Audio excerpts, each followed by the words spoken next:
So I want to hop on over to Pinterest, and I have like a handbags board. And right now I was looking at this one. I like the little puffers.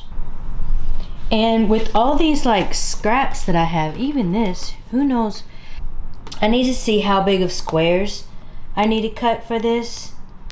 But I think I want to try it maybe in this. I think that'll be dope. I think I'm gonna use this color for sure.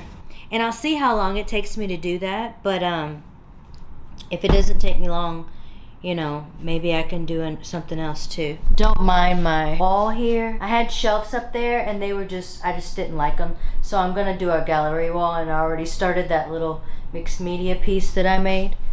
Oh, let me show you my other gallery wall. So I'm not fully done. I could do all the way up to the top. So I know I want my squares. I'm gonna do 4x4 for one side and 3x3 for the other side. And that's because the 4x4 is gonna be the side that bubbles out, and the 3x3 is gonna be, you know, the back side of it. You don't want them the same, because you get what I'm saying, because it's gonna make the bubble. So I'm gonna do a 4x4 and a 3x3 pattern.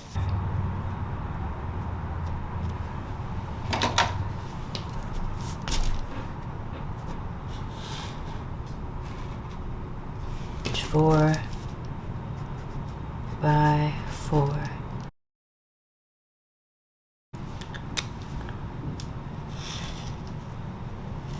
Down there.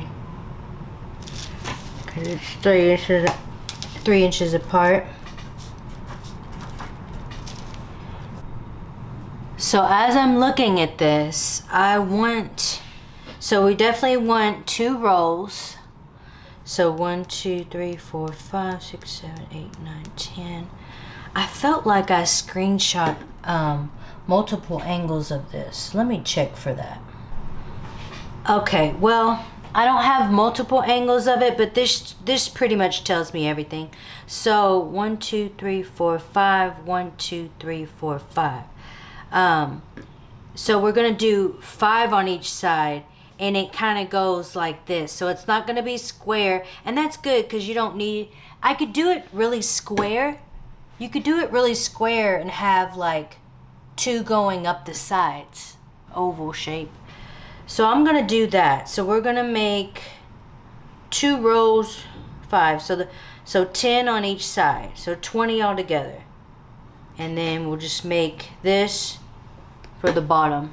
I'll figure out that in just a second.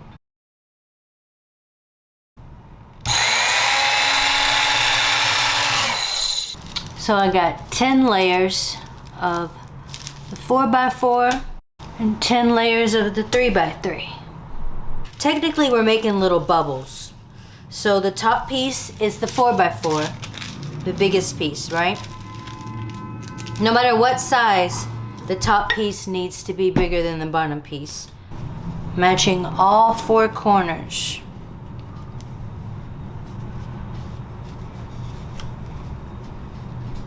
See how I'm matching the corners? Isn't it's big right there? When you sew around, you're just gonna pleat right there. And you're only gonna sew at like 1/8 of an inch. So here's the first one. All right, I got them all pinned. I'm about to take them to the machine and sew them up. I can already tell you right now, when I'm obsessed with the design, I make it in so many different fabrics.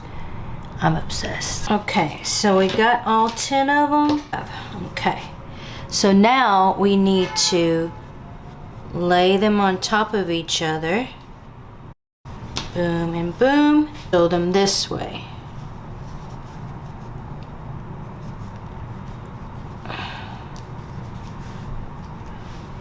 So it's just like patchworking them all together. So okay, so now we have them all sewn like this. So now we're gonna sew them like this.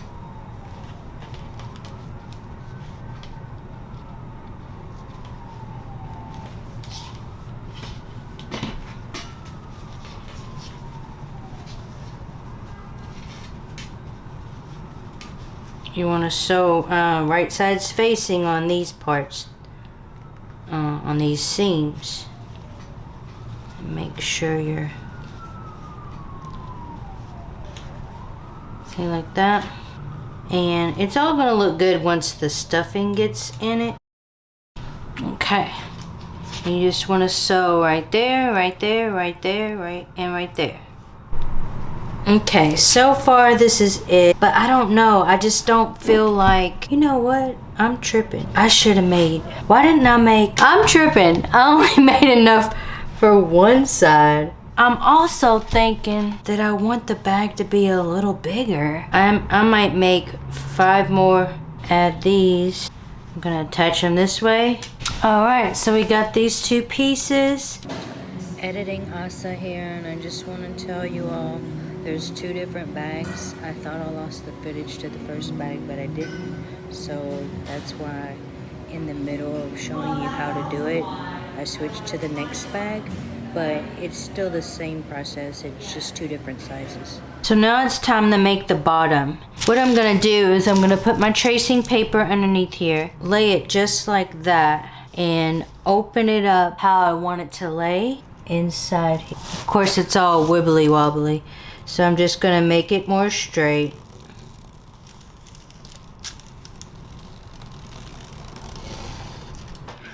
A lot more rounded than this part, so I'm gonna fold it in half. And that's a quick way of doing it. So if you think, and then I'm gonna add seam allowance. So I'm gonna cut 2 of the bottom. Okay, so here's the bottom of the bag. You can choose to add like a cardboard or something at the bottom if you want. So this is like a really thick interfacing. I mean, it's super thick. So I think what I might do is I might add this at the bottom in between my lining.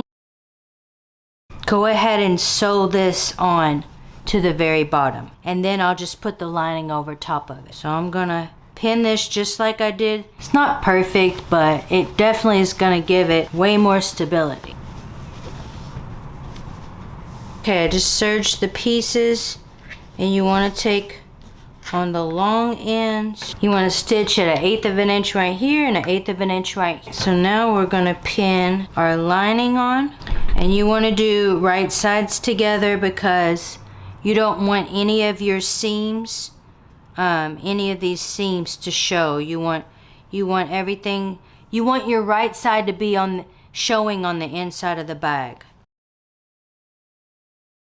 It will go on the inside here. We're just going to set this to the side for right now. So we're going to cut little slits. You want to pull your front and make sure you don't cut a slit on that.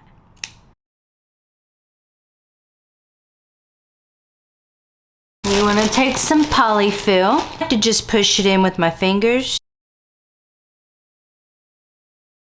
So you just kind of want to turn it around and like look at it. You can always stitch them. This fabric frays really bad, so I just got a pack of these because I want to savor it and measure out, and I'm going to only use that much, and I'm going to iron it down. So here's the patches. It's super secure, not coming off. Turn the purse right side out. It's so stinking cute. So we're gonna do like this. Put the lining in there, and you wanna match up the side seam. Stitch all the way around at 1/8 of an inch. How stinking cute is this? Put a band on it and put a clasp. Okay, well, I thought I was recording on this, so I've already got this snap on. You take your X-Acto knife. I thought I was recording that part too, and just push through on each side. And for a thinner fabric, you definitely want to stabilize the fabric as well as the backing. But this is a canvas fabric, so I'm just thinking that it's pretty stable. put your backing on and flatten it out. Okay. And hopefully they're the same.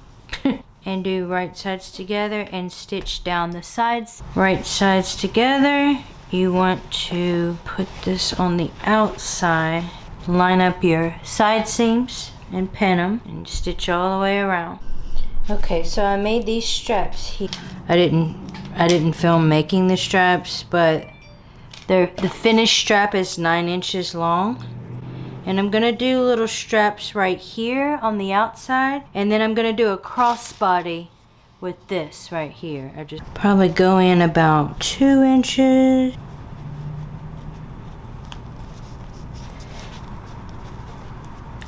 Stitch a square with the X going through it. It's super cute.